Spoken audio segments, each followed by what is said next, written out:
안녕하세요. 남스타입니다. 오늘은 제4차 수도권 정비계획안 공개 토론회에서 발표됐던 자료를 토대로 앞으로 돈이 될 지역은 어디인가, 우리는 어떤 곳에 투자해야 하는가에 대해서 함께 생각을 해보도록 하겠습니다.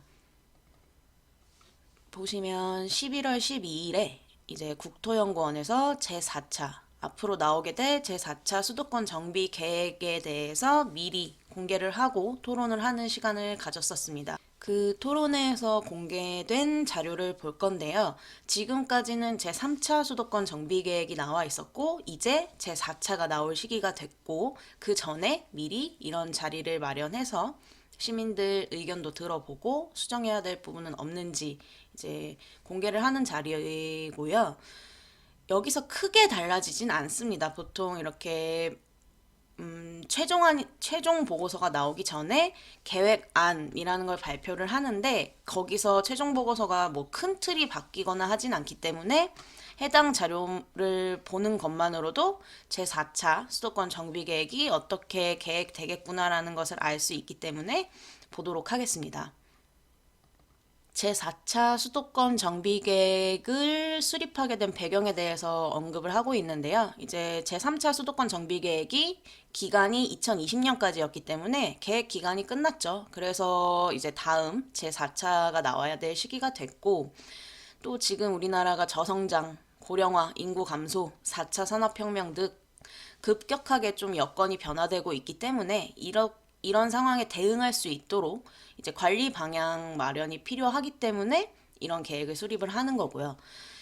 제5차 국토종합계획이 수립이 됐죠. 그러면서 이제 수도권 광역도시계획 등 이제 다양한 하위 계획들이 수립 중에 있기 때문에 시기적으로도 이제 수도권에 대한 최상위 계획을 마련함으로써 장기적인 비전을 제시해주기 위해서 이런 계획을 수립하는 겁니다.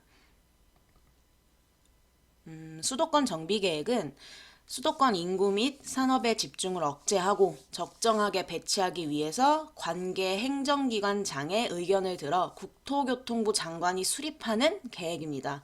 공간적 범위를 보면 3개의 광역시도, 수도권이라 하면 서울, 인천, 경기 3개의 광역시를 얘기하죠. 그리고 그 안에 83개의 하위 시군구 지자체가 있는 겁니다. 그래서 제4차 수도권 정비계획은 2021년부터 2040년까지 총 20년의 시간적 범위를 가지고 계획이 된 거고요.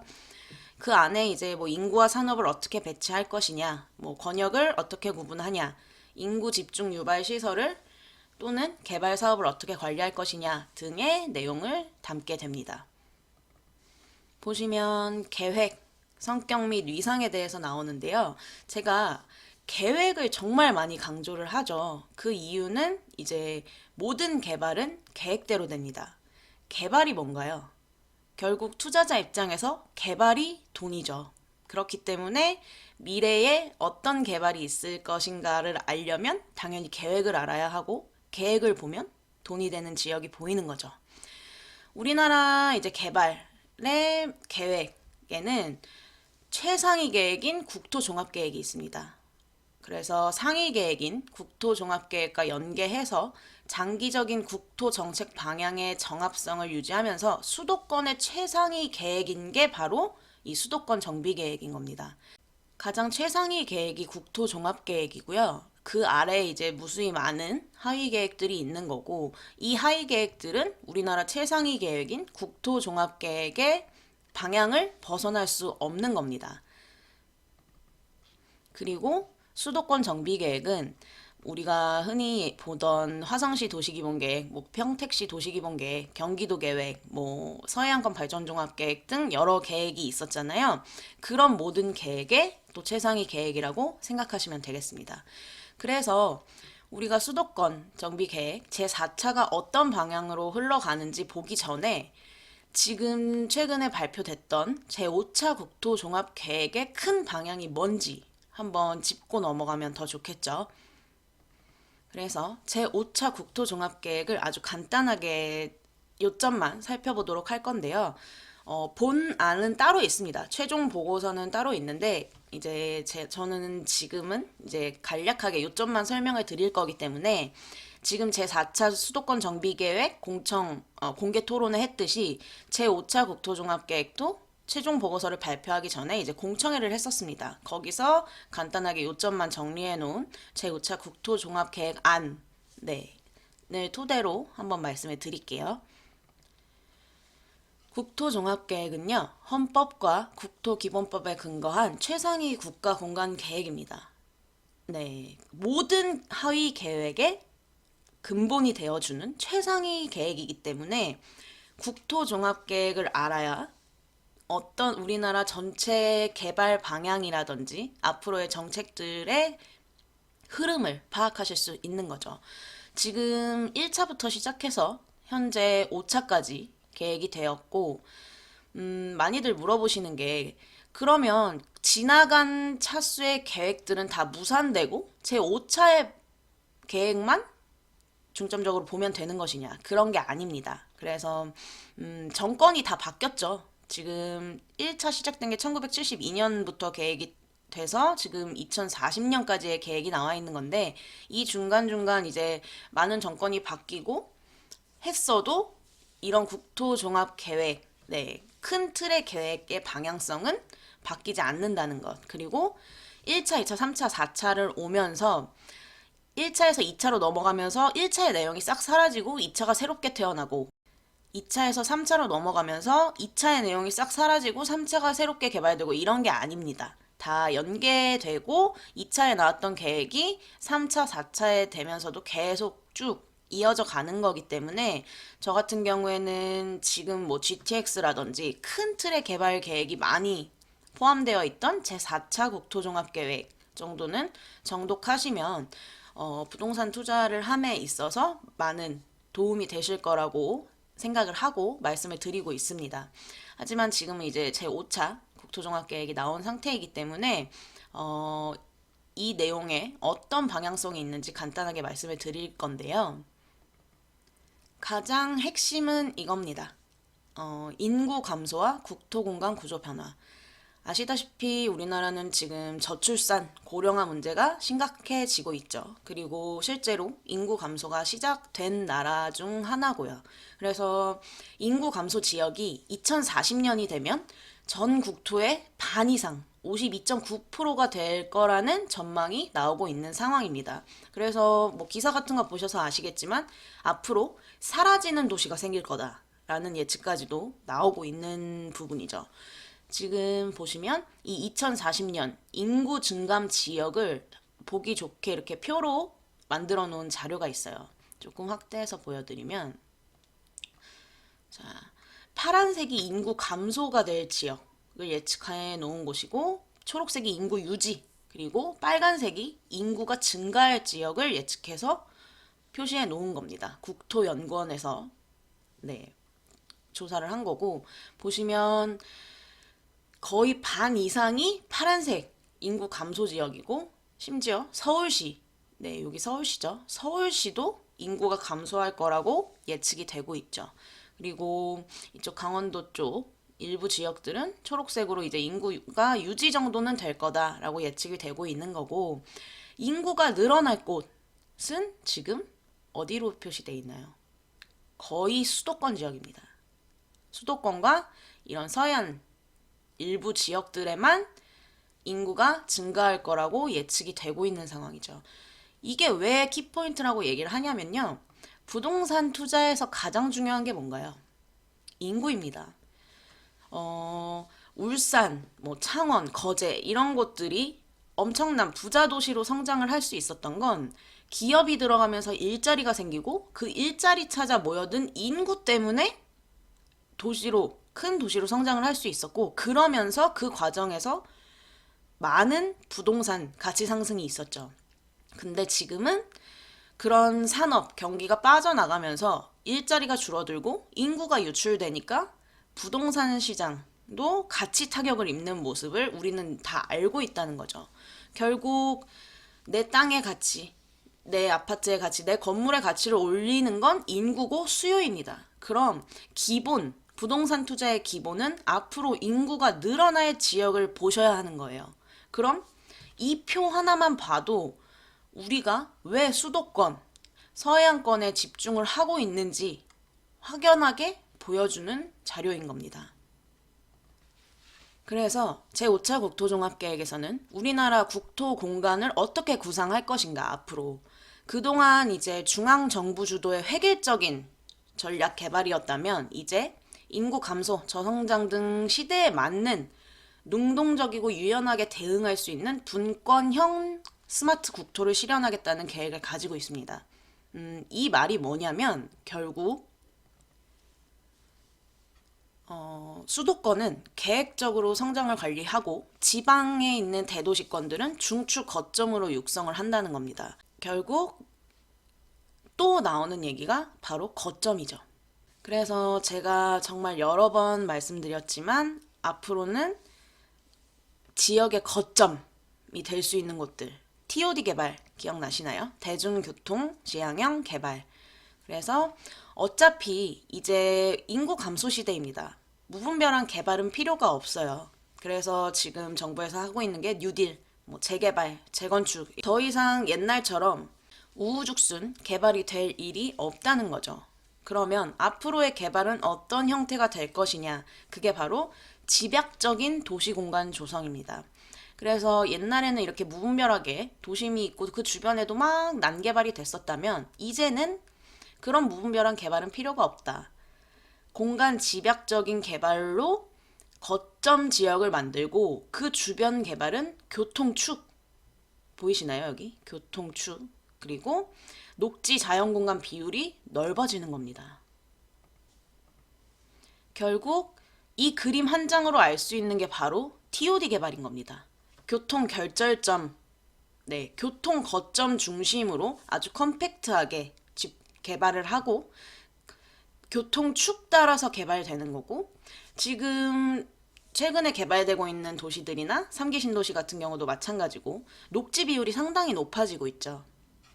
그런 국가 발전 계획의 방향이 그대로 반영이 되고 있는 겁니다. 그래서 기존 우리나라의 개발이 위에 이 그림 같았다면 앞으로는 이 아래처럼 아주 집약적인 개발이 진행이 될 건데요.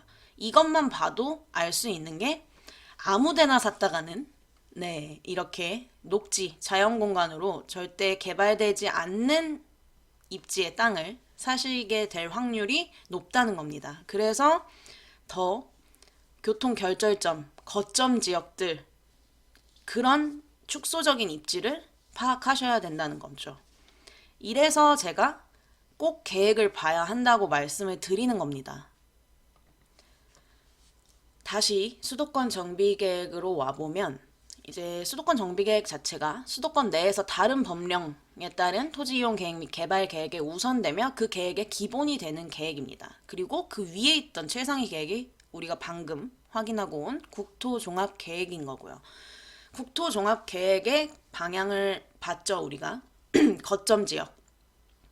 집약적인 개발. 그럼 수도권 정비 계획도 역시 그 방향으로 가야 하는 겁니다. 왜? 최상위 계획을 벗어나는 하위 계획은 없으니까요. 그래서 제4차 수도권 정비 계획 안에서도 필요한 내용만 간단하게 추려서 체크를 해보면 역시나 인구 얘기가 가장 빨리 나옵니다.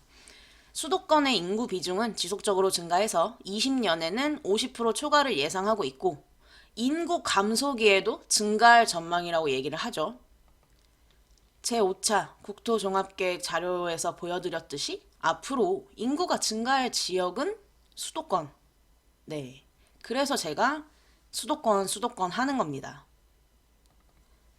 그래서 보시면 수도권은 인구 감소기에도 증가할 전망을 가지고 있기 때문에 투자에 가장 중요한 게 뭐라 그랬죠? 인구입니다. 수도권에 이렇게 계속적으로 인구가 몰리고 증가할 전망을 예측을 할 수 있는 이유가 뭘까요? 산업이죠. 일자리. 결국 인구는 일자리가 있어야 합니다. 제가 자주 예로 드는 강남. 강남 집값 땅값이 왜 비싼가요? 우리나라 100대 기업이 다 강남에 있죠. 그만큼 양질의 일자리가 풍부한 우리나라 고용 중심지이기 때문에 많은 인구, 우리나라에서 가장 수요가 많은 곳이 강남이잖아요. 다 강남 살고 싶다고 하잖아요. 그게 바로 직주 근접. 네, 일자리 가까운 곳에 살고 싶어 하는 건 누구나 다 공통적이라는 거죠. 근데 수도권 내에 뭐 제조업이라든지 그리고 기업들의 일자리가 많이 집중되어 있기 때문에 수도권 인구가 줄지 않고 증가할 거라는 전망을 할 수밖에 없는 거고, 경제적, 질적 측면에서 집중도가 갈수록 심화되고 있는 추세죠. 그래서 이런 포화 상태인 집중되고 있는 수도권을 앞으로 어떻게 관리를 하고 개발을 하고 할 것인지 전략을 4개로 나눠서 정비를 해놨습니다. 이 중에서도 필요한 내용만 보도록 할게요. 가장 중요한 건 이겁니다. 수도권 공간 구조. 네, 수도권을 어떤 공간 구조를 통해서 발전시키겠다는 이 전략 안에 우리가 찾고 있는 돈이 되는 지역, 네, 투자 가치가 높은 지역이 보이는 겁니다. 간단히 살펴보면 서울은 글로벌 경제도시로 육성. 당연히 우리나라의 중심이기 때문에 네, 이런 계획이 세워질 수밖에 없는 거고, 경기도 주요 거점 도시의 자족 기능 확보 및 테크노밸리 혁신 역량 강화 등을 통해 서울에서 거점 지역을 중심으로 확산해 나가는 형태의 글로벌 혁신 허브를 구축하겠다. 자, 거점 계속 나오죠. 네. 국토종합계획의 방향이 그랬기 때문에 수도권 정비계획도 그대로 가는 겁니다. 결국 거점 지역들, 서울 중심부에서 경기도 수도권 안에서도 거점이 되는 곳들의 일자리, 자족 기능 확보입니다. 결국 일자리죠. 그런 곳들의 일자리, 그리고 테크노밸리 같은 네, 산업을 넣어주면서 서울 중심에서 퍼져나가는 허브를 구축하겠다고 하는 겁니다. 그럼 당연히 이런 거점이 될 곳들을 보셔야 하는 겁니다. 당연하잖아요. 이래서 계획을 보셔야 하는 겁니다. 그럼 경기도 주요 거점이 될 곳이 어딘가 보면 처음 두 번째로 나오는 게 국제 물류 첨단 제조 벨트라고 해서 세계 최고 수준의 인천국제공항 확장 및 스마트화, 그리고 인천항, 평택항, 네, 국제적인 물류 중심지로 육성하겠다는 계획이 언급이 되고 있습니다.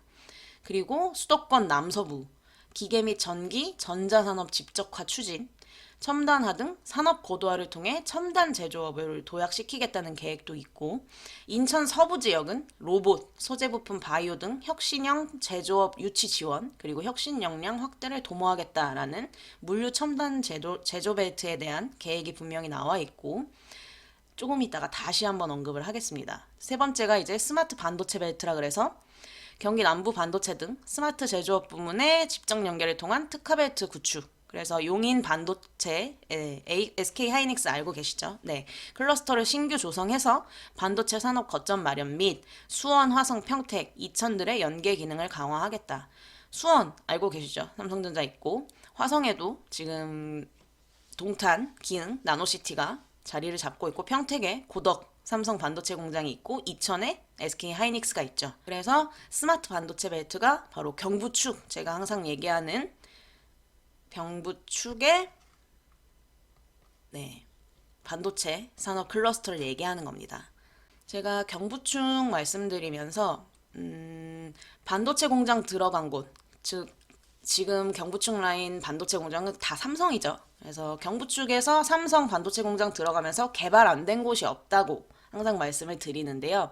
수원 삼성전자 베이스로 해서 지금 수원시가 경기도 내 인구 1위의 도시가 될 수 있었고, 그 주변으로 이런 광교 신도시 같은 새로운 도시도 개발이 되고 있는 거고, 바로 아래 화성 나노시티 반도체 공장 이 들어오면서 동탄이 개발될 수 있었던 거고, 고덕도 평택의 고덕 국제 신도시에도 지금 반도체 공장, 삼성의 반도체 공장이 지어지고 있죠. 그러면서 이런 대규모 신도시가 개발이 됐던 거고, 이런 기업이 들어가는 곳, 산업이 자리 잡는 곳에 일자리가 있고, 일자리가 있으면 도시가 있는 겁니다. 이해되시죠? 그리고 그 기본은 바로 교통축, 개발축이어야 된다는 거고요. 투자는 이런 식으로 큰 그림부터 접근하시는 게 맞습니다. 다음 벨트는 뭐 평화경제, 생활밀착형 산업벨트라고 해서 수도권 자체가 입지적으로 우리나라 크게 봤을 때 남북 협력의 관문이라는 거죠. 그렇기 때문에 이제 평화경제를 지원하기 위한 지리적 이점을 살려서 그렇게 만들겠다는 거고, 마지막으로 나오는 게 생태관광 힐링벨트라고 해서 관광산업도 굉장히 중요한 산업 중 하나죠. 친환경 관광산업도 육성을 하고 휴양단지 같은 것들도 조성을 해서 관련 산업도 육성하고 그런 벨트를 구축하겠다. 그래서 수도권에 총 5가지 내용이 나오고 있습니다. 그럼 이 5가지를 어떻게 공간 구조를 했느냐? 서울 글로벌 혁신 허브를 중심으로 위쪽, 경기도 북부 쪽이죠. 평화경제 생활밀착형 산업벨트가 지정이 되어 있고, 가평, 양평 이쪽은 생태관광 힐링벨트가 조성이 될 예정이고, 그리고 지금 수원, 용인, 이천, 평택, 안성 해서 경부 쭉 내려가는 곳이죠. 스마트 반도체 벨트로 지정이 되어 있고, 그리고 국제 물류 첨단 제조 벨트, 인천공항, 인천항, 평택항 중심으로 해서 물류 첨단 제조 벨트로 지정된 곳이 바로 이 라인, 뭔가요? 서해축입니다. 그래서 서해안권 발전종합계획이 있는 거고, 그대로 모든 계획들이 진행이 되고 있고, 실제로 이제 서해축이 개발이 되고 있죠. 이 공간구조 하나만 봐도 앞으로 우리가 눈여겨봐야 할 돈이 되는 지역, 투자처가 보이는 겁니다. 보시면 이 4개의 벨트 중에서 투자를 생각하고 쳐다본다면 우리는 뭘 찾아야 하냐? 바로 교통축 그리고 일자리죠. 교통, 일자리는 인구를 유입시킬 수 있는 가장 좋은 요소고, 교통과 일자리가 있어야 도시가 만들어지기 때문인데, 보시면 지금 대표적으로 양질의 일자리가 들어올 수 있는 국제 물류 첨단 제조 벨트와 스마트 반도체 벨트라고 해서 찍혀 있는 지역들을 한번 보면 김포, 인천, 시흥, 안산, 화성, 평택, 그리고 수원, 용인, 이천, 안성. 지금 투자를 좀 고민하고 계신 분들이라면 한 번쯤 다 생각해 보셨을 법한 지역들 아닌가요? 네. 그런 지역들이 괜히 핫한 게 아닙니다. 사람들이 화성 평택이 좋대라는 게 그냥 나오는 게 아니고요. 이런 국가의 상위 계획이 있기 때문에 그 지역이 발전을 하는 거고, 그 발전의 과정에서 돈을 버시는 분들이 생기는 겁니다. 계획에 대해서 진짜 간단하게 말씀을 드리려고 해도 이게 시간이 생각보다 오래 걸리네요. 그래서 2번에 나눠서 방송을 하도록 하겠습니다. 오늘은 일단 1차적으로 여기까지 방송을 하고, 다음 주 화요일에 2차 방송으로 찾아오도록 하겠습니다. 지금까지 남스타였습니다. 앞으로도 많은 구독, 좋아요 부탁드릴게요. 감사합니다.